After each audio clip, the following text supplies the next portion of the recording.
Hello everyone and welcome back to the Dungeon Learner's Guide. Today we've got another Commander's Guild deck tech. This is our 34th video in the series and it's called Double the Odds.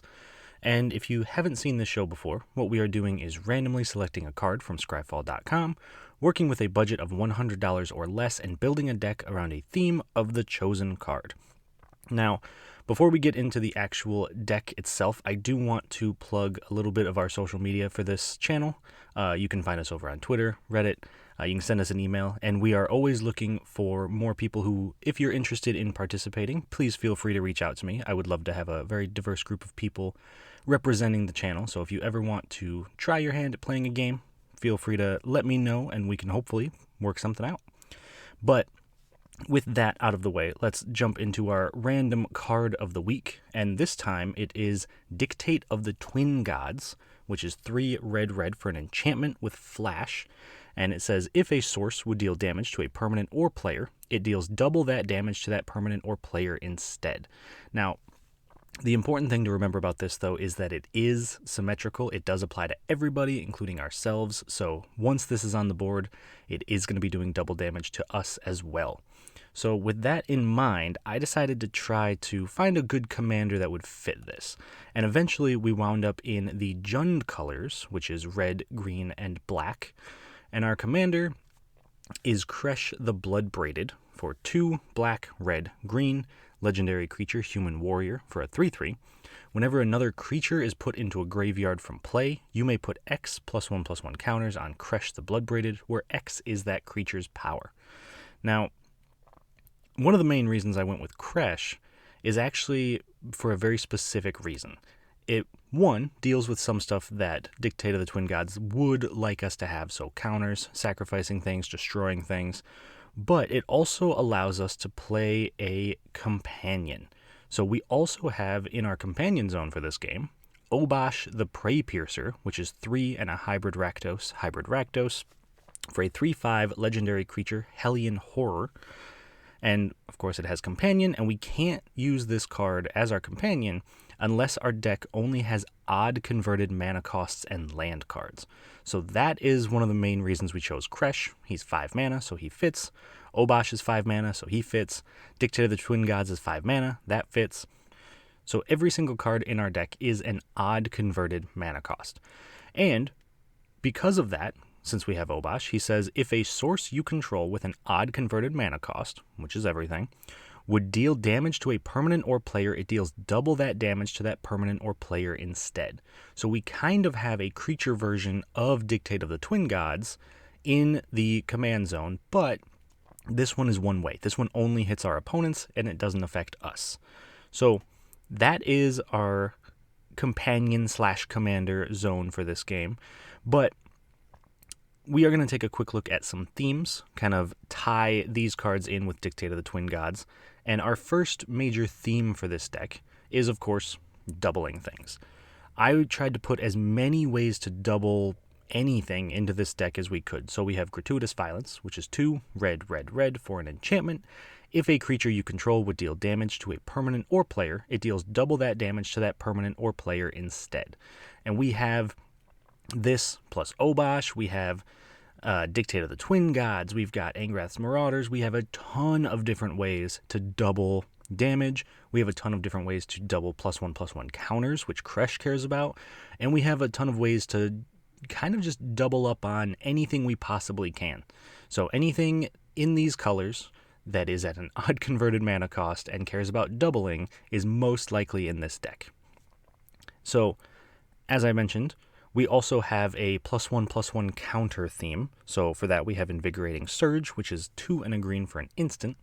And it says put a +1/+1 counter on target creature you control, then double the number of +1/+1 counters on that creature. So we're able to get Kresh to be super large, maybe Obosh, maybe some of our other creatures, and kind of sneakily get some damage through that our opponents aren't quite expecting with this one, especially because we have a ton of other ways to put counters on our creatures.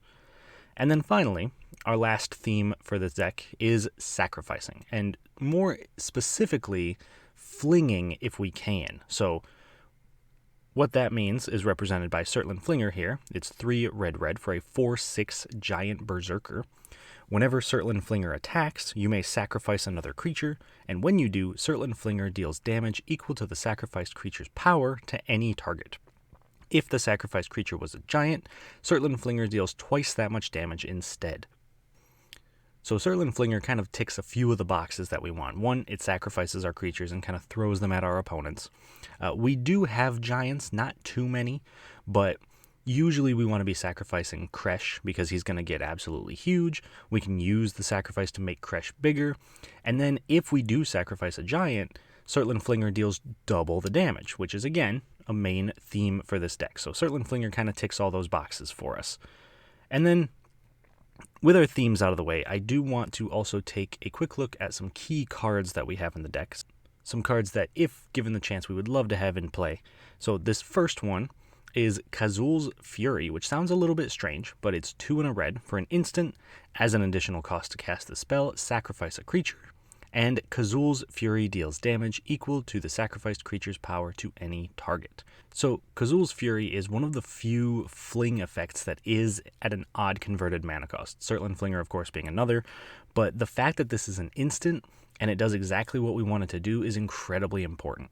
If we can get Kresh to even be just a 5/5 and we have any damage doubler on the board, we can throw Kresh at someone for 10 damage for just 3 mana. And if he gets even larger, or if we have larger creatures, that can just be increased, especially if we have multiple doublers on the board. So this can be an instant speed way to just end the game if we need it. And, of course, a nice bonus, it's a land on the backside, so if we don't need it at that given time, we can always just play it as a land. Now, our second key card is Paradox Zone, which is 4 and a green for an enchantment. Paradox Zone enters the battlefield with a growth counter on it, and at the beginning of your end step, double the number of growth counters on Paradox Zone, then create a 0/0 green and blue fractal creature token, and put X +1/+1 counters on it, where X is the number of growth counters on Paradox Zone. So, a little bit weird, but every single turn, we're going to create a fractal, and we're going to double the counters that are on Paradox Zone, which then doubles the counters on the fractal we create for that turn. So this plays into our +1/+1 counter synergy, plays into our doubling, and it gives us massive creatures that we are then able to sacrifice with Surtland Flinger, that we're able to swing into our opponents with. Paradox Zone doesn't seem like much right away, but over the course of the game, especially if the game goes very long, can be an incredibly dangerous card for our opponents. And then, finally, we have Chandra's Ignition, which is 3 red for a sorcery. Target creature you control deals damage equal to its power to each other creature and each opponent. So this is another one that we want to have some damage doublers. We want to have a massive creature. And if we have Kresh as a 5/5 with a damage doubler on the board, we cast Chandra's Ignition. Kresh does 5 damage to everything, which doubles to 10, and it hits not just our opponent's creatures, and of course our creatures as well, which is unfortunate, but it hits our opponents. It does not hit us directly. So we can pretty much use this to wipe away the board, kill maybe one opponent, maybe 2, at least do a ton of damage, and then at the very least leave our opponents open for a massive attack from the creature we just used for this. So this is incredibly useful. It's kind of a board wipe, kind of removal, just all around an all-star in this deck. And so now, what I do want to do is take a quick look at some cool interactions in this deck. Now that we've taken a look at our themes, our key cards, we do have some cards that work very well together. The first interaction I would like to highlight is between Stuffy Doll and Angrath's Marauders. So Stuffy Doll is 5 mana for an artifact creature construct. It's a 0/1. It has indestructible, and as Stuffy Doll enters the battlefield, choose a player. Whenever Stuffy Doll is dealt damage, it deals that much damage to the chosen player. And then you can tap it, and Stuffy Doll deals 1 damage to itself. Angrath's Marauders is 5 red for a 4/4 human pirate. If a source you control would deal damage to a permanent or player, it deals double that damage to that permanent or player instead. Now, I could have replaced Angrath's Marauders here with most of our damage doubling effects, but it is important that it's an effect that says sources we control or is just a general source. It needs to make sure that our creatures can deal double the damage. And the way this would work is we would tap Stuffy Doll to do 1 damage to itself. That's a source we control dealing damage to a permanent, so it doubles to 2. And then Stuffy Doll, having taken 2 damage, tries to deal 2 damage to an opponent, which is a source we control dealing damage, so it doubles to 4.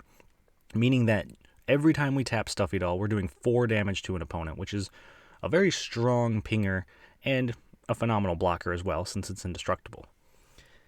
And then our last cool interaction that I want to highlight is between Gyrus, Waker of Corpses, which is X, red, black, green, for a legendary creature Hydra, 0/0. Gyrus, Waker of Corpses enters the battlefield with a number of +1/+1 counters on it, equal to the number of mana spent to cast it.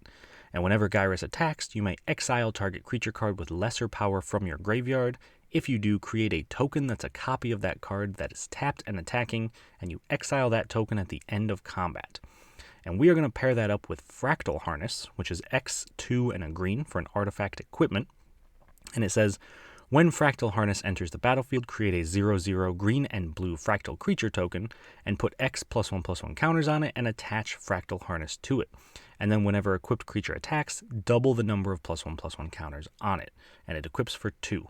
So Fractal Harness gives us a creature with +1/+1 counters, which is great, but it doesn't have to be on that creature to double the counters. So we could actually equip it to Gyrus, and every time we attack with Gyrus, we are doubling the counters on it, able to get back larger and larger creatures from our graveyard, and hopefully just kind of turn into a snowball effect that our opponents hopefully can't deal with.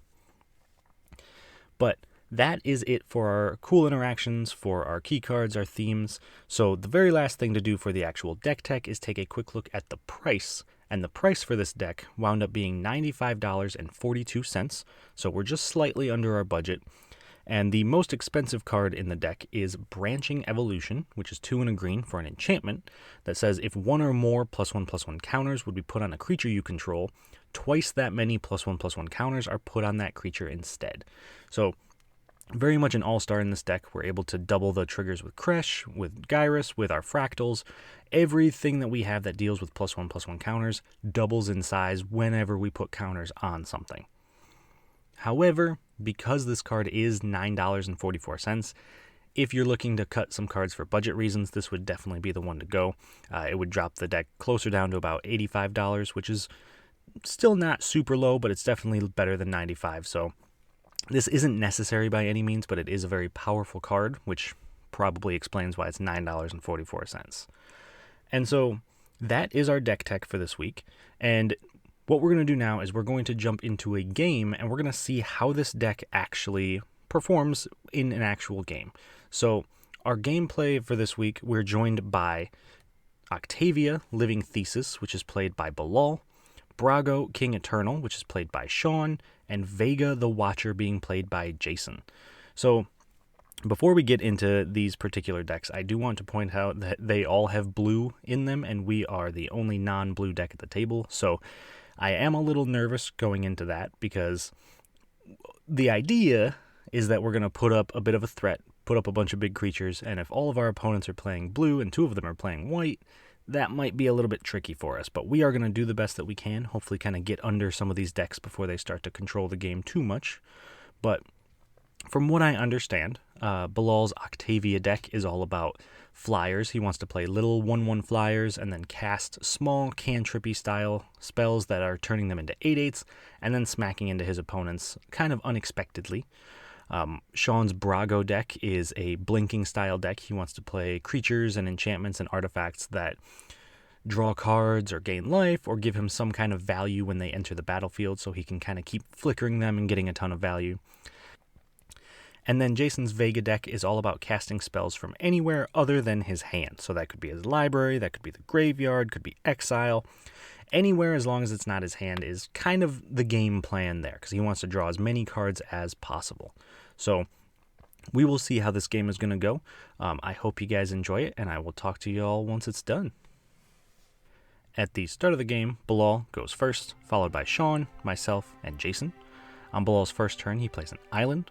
Shawn plays a meandering river. I play an evolving wilds and then sacrifice it to get a swamp. Jason plays a port town. Bilal plays an island and casts Kami of the Crescent Moon, making sure each player draws an extra card for their turn.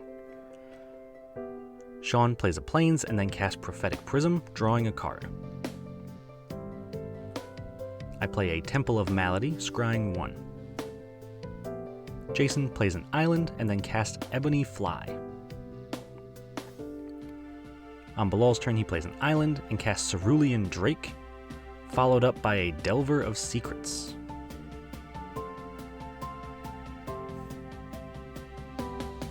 On Shawn's turn, he plays an island and then casts Marble Diamond and Azorius Signet.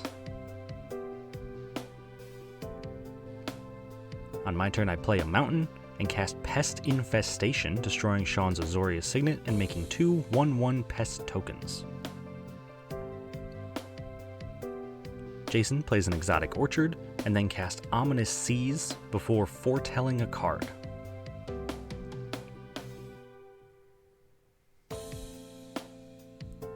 In Bilal's upkeep, he reveals Tail's End from the top of his library, transforming Delver of Secrets into Insectile Aberration, and then he casts Serum Visions to draw a card and scry 2, before playing an island and casting Fogbank. He then moves to combat and attacks me for 3 with the Aberration. Shawn plays a Command Tower, and then casts a Replicating Ring, before casting his commander, Brago King Eternal. On my turn, I also play a Command Tower, and then cast Merciless Executioner, forcing each player to sacrifice a creature. This kills Brago, the Fogbank, and one of my pests, specifically the one named Larry, and gains me 1 life. On Jason's turn, he puts 2 counters on Ominous Seas when he draws his 2 cards for turn, then casts a Thought Vessel, giving him no maximum hand size, casts his commander, Vega the Watcher, and then plays his land for turn, a Myriad Landscape. Bilal plays an island and casts Zephyr Falcon before attacking Jason for 3 with the Insectile Aberration. Shawn plays a Plains, and then casts Wall of Omens, drawing a card, and then he casts Core Cartographer, putting a Plains into play from his library, and ends with foretelling a card.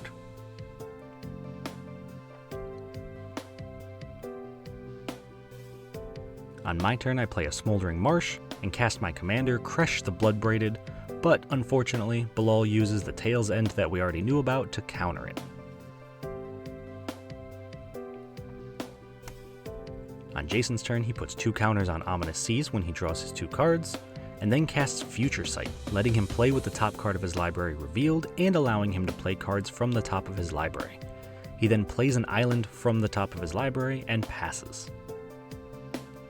Bilal plays an island, and then attacks Shawn for 3, and for me, 1 in the air. On Shawn's turn, he plays a Soul Ring, and then casts Mind Stone before recasting Brago, and he follows that up by casting Dovin's Acuity, which draws him a card and gains him 2 life.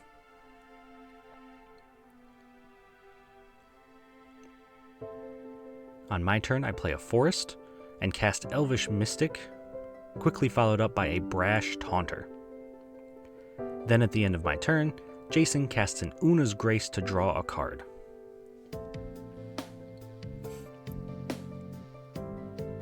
On Jason's turn, he puts 2 counters on Ominous Seas when he draws his 2 cards, then he casts an Azorius Signet off the top of his library, drawing a card with Vega, and then he casts Ranar the Ever Watchful from his library, drawing another card with Vega, and then foretells a card for free, making a 1/1 Spirit token thanks to Ranar. Bilal plays an island and casts Consuming Vortex to return Brash Taunter to my hand before attacking me for 3.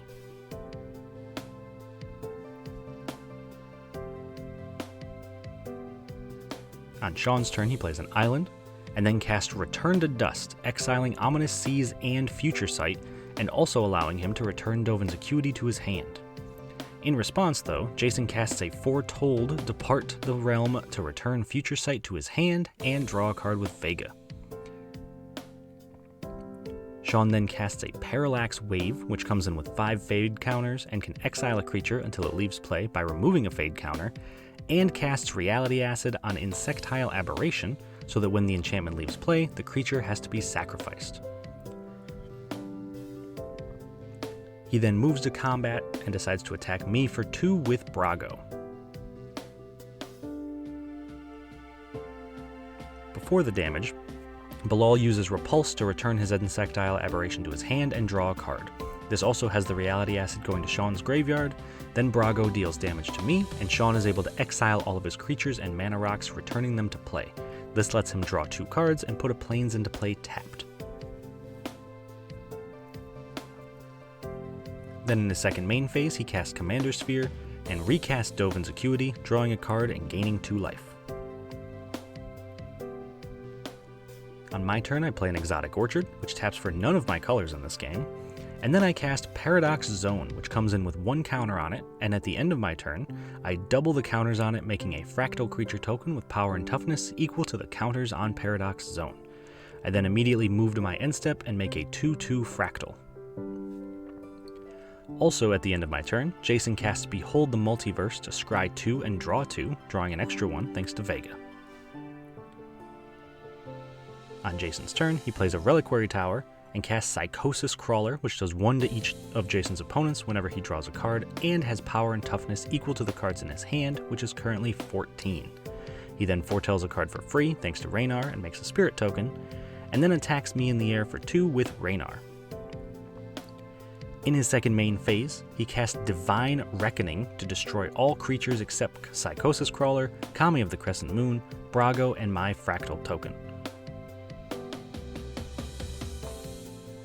Before Jason's end step, I decide to cast Putrefy to destroy his Psychosis Crawler.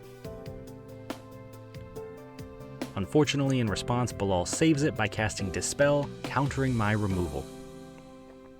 On Bilal's turn, he floats 2 mana and plays a Lotus Field, sacrificing his 2 tapped islands, and then casts Precognitive Perception, scrying 3 and drawing 3. He then recasts his Delver of Secrets and passes.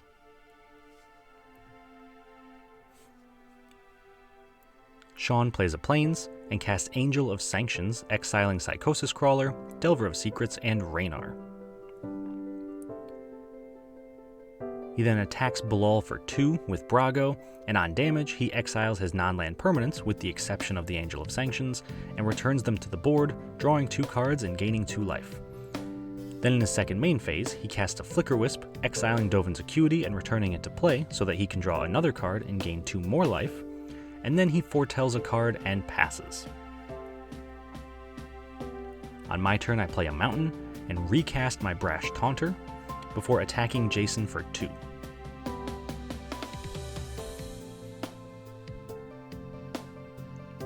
Then in my second main phase, I pay 3 to put Obosh into my hand from the Companion Zone, and then I move to end step, doubling the counters on Paradox Zone, making a 4/4 Fractal. On Jason's turn, he plays a Plains, and then suspends Ith High Arcanist, followed by suspending Reality Strobe, and then finally also suspends Inevitable Betrayal. At the end of his turn, Bilal casts Opt to scry 1 and draw 1. On Bilal's turn, he plays an island and casts Lifted by Clouds to give Kami of the Crescent Moon flying until end of turn, and then he's able to cast Octavia Living Thesis, and at the end of turn, Shawn sacrifices his Commander Sphere to draw a card. On Shawn's turn, he plays an island, and then casts Cloud Form, manifesting the top card of his library and attaching the aura to it. And he follows that up by casting Light Form, manifesting another card and attaching this aura to it as well. After that, he casts Whirler Rogue, making 2 1/1 Thopter tokens, and then casts Glasspool Mimic, copying the Whirler Rogue and making 2 more Thopters. He then taps all of the Thopters to make Brago and the Angel of Sanctions unblockable, and attacks Bilal for 5 and Jason for 2.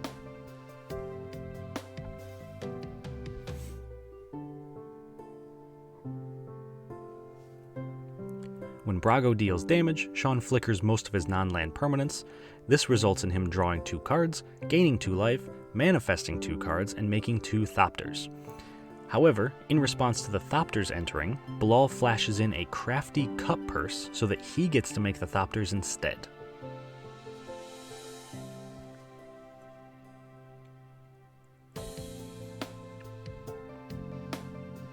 Then at the end of turn, Shawn flips up one of his manifest creatures, Baron Talarian Archmage. On my turn, I attack Shawn for 6, and he blocks with a manifest creature in Brago, killing one of my Fractals and the manifest creature. And then in my second main phase, I cast Hour of Devastation to do 5 damage to each creature and remove Indestructible from them. In response though, Shawn casts a Glorious Protector to exile all of his creatures except the Angel of Sanctions and a manifest creature, returning them to play if the Protector leaves play. Once the Protector resolves, I cast Vona's Hunger to make each opponent sacrifice half of their creatures rounded up, killing everything except Octavia and the Glorious Protector. Then my board wipe resolves, doing 5 damage to Brash Taunter, which is redirected to Shawn, and returning all of Shawn's creatures to play when the Protector dies. This has him flickering my Paradox Zone, drawing a card, making 2 Thopter tokens. I then play a Temple of Abandon, scrying 1, and then at the end of my turn, Jason retraces Una's Grace to draw a card, and I make a 2/2 Fractal.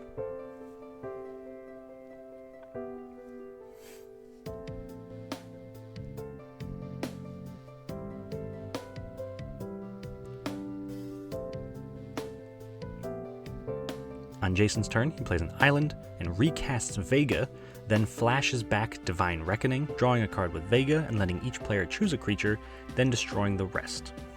In response, Shawn casts Ephemerate to exile Flickerwisp and return it to play. This lets him flicker Seagate Oracle, returning it to play at the end of turn.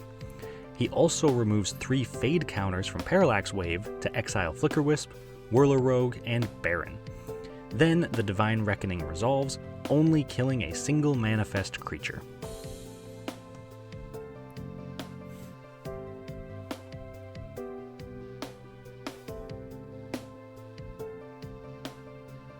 For Bilal's turn, he plays an island, and then casts Delver of Secrets again, and then casts Nadir Kraken before attacking Shawn for 8 with his commander Octavia.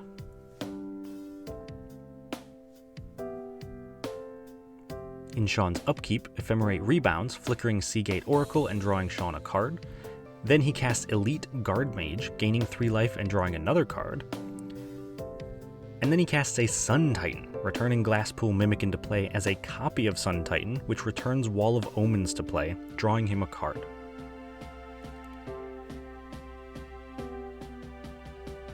He then casts a Confounding Conundrum, drawing yet another card. Follows that up by casting Mist Meadow Witch. And then he also casts a Soul Herder. Finally, he goes to combat, attacking Bilal for 2 with Brago.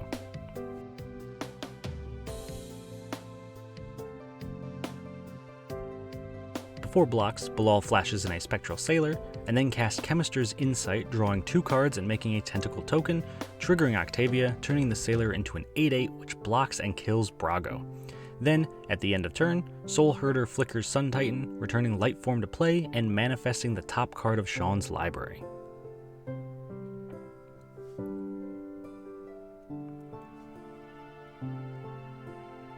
On my turn, I play a Swamp, and then move to my end step where I double the counters on Paradox Zone and make a 4/4 Fractal.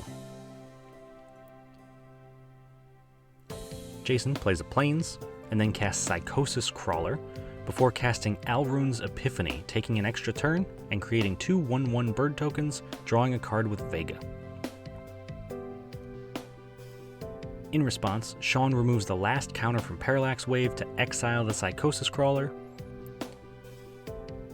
and then Jason attacks me for 2 with Vega. In Jason's extra turn, in his upkeep 2 of his spells come off suspend, letting him draw 2 cards with Vega. This lets him cast Reality Strobe to return my 4/4 Fractal to my hand, and then the spell resuspends itself. Then he casts Inevitable Betrayal, targeting me. This allows him to cast my Angrath's Marauders from my library for free, which then allows him to deal double damage to all of his opponents.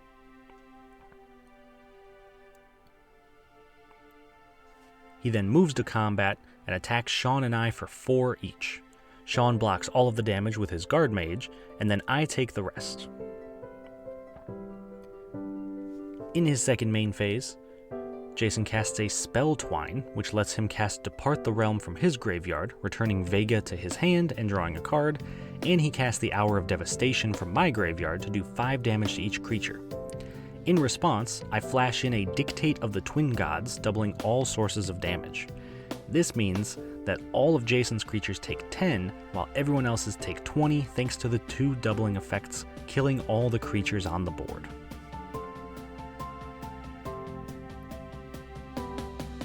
Once that resolves, Jason recasts Vega and casts a Murmuring Mystic, which makes a 1/1 bird token whenever he casts an instant or sorcery. Bilal plays a Myriad Landscape and recasts his commander Octavia before casting Terramander, followed up by a Surakar Spellblade.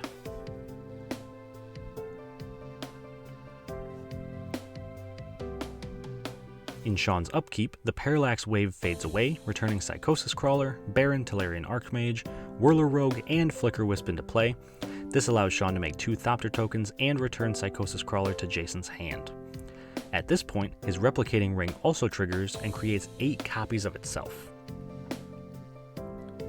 Then, in his first main phase, he casts Banishing Light to exile Octavia, paying the Ward 8 cost, and also casts a Tales of the Ancestors, letting each player draw up to 15 cards since Jason has 15 cards in his hand.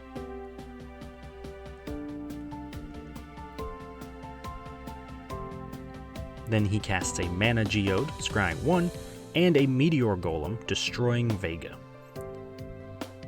At the end of Shawn's turn, I cast Stomp to kill his Flicker Wisp.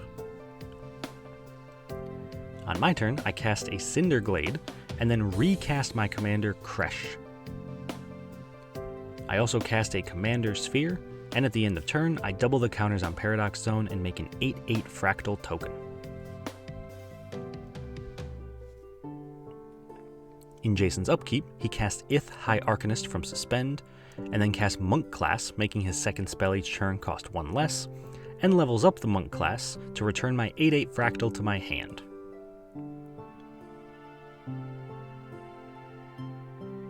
He then recasts Future Sight, and plays Azorius Chancery, returning a Plains to his hand. At the end of turn, Bilal casts Snap to return one of Shawn's Thopters to his hand and untap 2 lands.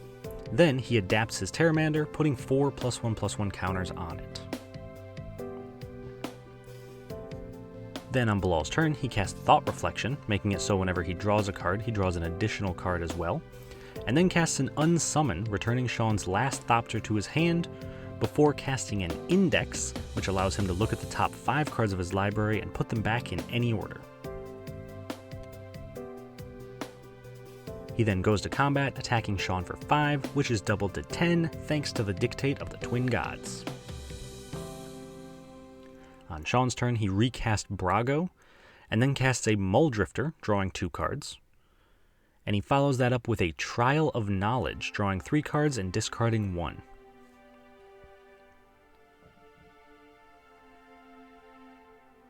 He then casts a Swiftfoot Boots and immediately equips them to Brago, giving him Hexproof and Haste. This lets him attack me for 2 with Brago. But before the damage, Jason casts a Prismatic Strands to prevent all damage from white creatures this turn. Shawn, determined to still do the damage, counters it with Saw It Coming.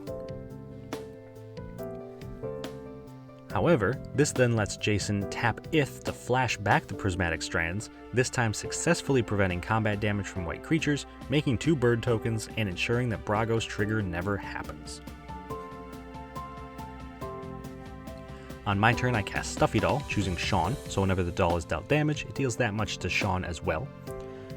And then I cast a Bone Crusher Giant, before playing a Forest, and then finally moving to my end step, triggering Paradox Zone, and creating a 16 power Fractal. On Jason's turn, he plays a Plains, and recasts Psychosis Crawler, before casting Scour All Possibilities to scry 2 and draw a card, making a bird, and doing 1 damage to each opponent, which becomes 2 thanks to the Dictate.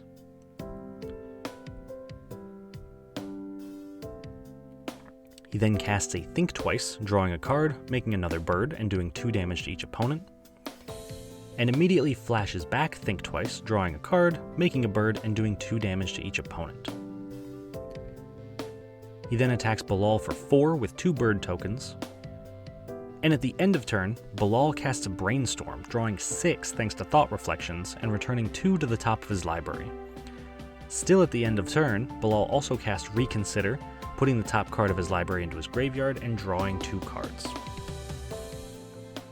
On Bilal's turn, he plays an island, and then casts Peek, drawing 2 cards and looking at Shawn's hand, which is revealed due to the limitations of online play. This has Shawn revealing Cosmic Intervention and 6 lands. Bilal then casts a Search for Azcanta, followed up by a Secrets of the Key, making a clue token, which he immediately sacrifices to draw 2 cards.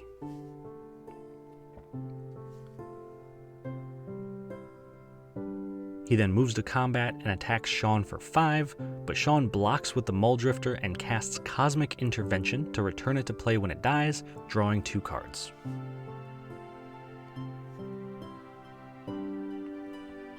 On Shawn's turn, he casts a Strionic Resonator, and then plays a Cryptic Caves, immediately sacrificing it to draw a card.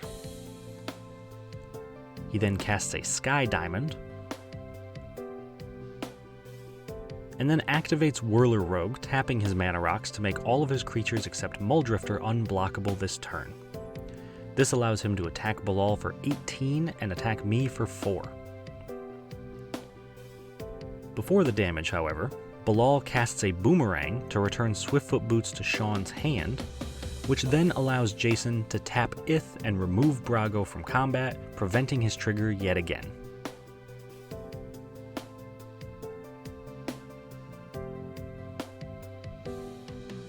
In Shawn's second main phase, he recasts the Swiftfoot Boots, equipping them to Brago again, and then before his end step, he casts Eerie Interlude to exile all of his creatures and return them to play when he goes to his end step.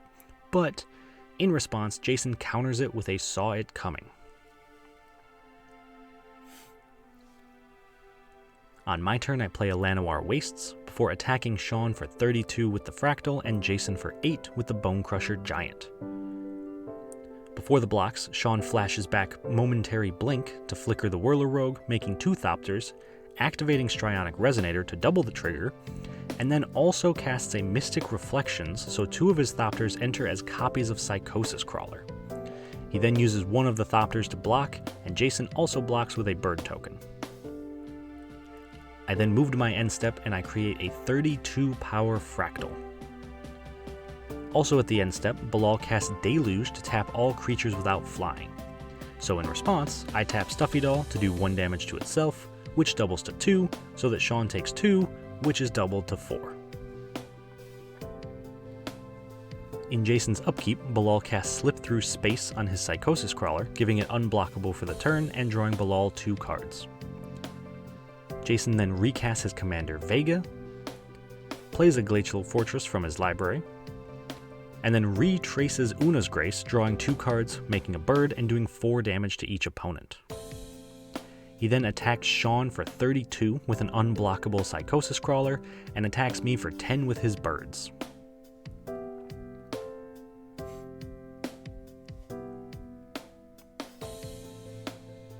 Before the damage, I sacrifice my Commander Sphere to draw a card, and also at this point we remember that Reality Strobe should have come off Suspend, so Jason uses it to bounce my biggest Fractal, but it was already tapped so it wasn't too big of a deal.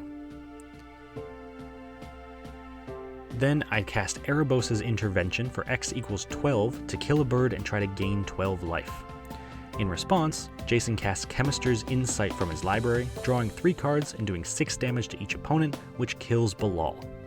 He then retraces Una's Grace again, drawing 2 cards, doing 4 damage to each opponent, killing me. Still before damage is dealt, Shawn decides to save himself by casting Angel's Grace, going to 1 life. At this point, Jason decides to concede since he's tapped out and Shawn is untapping with 2 copies of Psychosis Crawler on the board, winning Shawn the game. Alright, so that was a long game. If I'm being perfectly honest, it lasted for almost about 2.5 hours. turns out having a lot of board wipes tends to stall the game out a bit, but we were able to put a bunch of scary creatures on board. We just couldn't quite get a chance to swing them at anybody. If we had had a way to give trample, we probably would have been in a much better position, but something to pay attention to for the future, I suppose. Other than that, I think the Octavia deck was very powerful. I think if Bilal had been able to keep his creatures on the board and not get board wiped a few times, he probably could have done some serious damage. And then the Vega and Brago decks, just so much value between the two of them. It was very hard to keep up with those two. So very impressed by the showing of all the decks this week. But I hope you guys enjoyed the deck tech. Hope you enjoyed the gameplay video. If you have any questions or comments, please do leave them below. And then, as always, if you have any suggestions for future videos, if you have a card in particular that you would like to see, please let me know. I am working on getting through some of the more recent suggestions. I'm actually going to do a random selection of the suggested cards, so that will be coming up soon. So we have that to look forward to. But other than that, hope you enjoyed it, and I will see you all on the other side of the Dungeon Learner's Guide.